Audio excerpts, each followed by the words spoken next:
সালাতে দোয়া কবুল হয়। সালাতে দোয়া কবুলের তিন জায়গা। একটা হচ্ছে তাকবীরে তাহরিমার পরে আমরা সানা পড়ি না, আমরা তো একটা পড়ি। আল্লাহর হাবিব সুন্নাহ এবং নফল নামাজে আরও পড়তেন সানা, ওই দোয়া কবুল হয়। দুই নম্বর জায়গা সালাতে সেজদায় পড়ে দোয়া করলে কবুল হয়। আকরাবু মা ইয়াকুনুল আবদু মির রাব্বিহি ওয়া হুয়া সাজিদ ফাকসিরু ফীহি দুআ। বান্দা যখন সেজদায় লুটিয়ে পড়ে, বান্দা আল্লাহর সবচেয়ে কাছে চলে যায়। তা কিন্তু বিশ্বনবী বলে, সেজদাটা তোমার রবের কুদরতি পায়ের উপরে পড়েছে। সেজদায় পড়ে দোয়া করেন।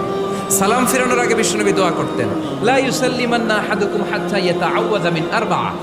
আল্লাহর হাবিব বললেন, চার জিনিস থেকে পানাহ না আছে আমার কোন উম্মত যেন সালাম না ফিরায়। তারা যেন পড়ে, আল্লাহুম্মা ইন্নী আউযু বিকা মিন আযাবিল কবর, আউযু বিকা মিন আযাবি জাহান্নাম, আউযু বিকা মিন ফিতনাতিল মাহইয়া ওয়াল মামাত, আউযু বিকা মিন ফিতনাতিল মাসিহিদ দাজ্জাল।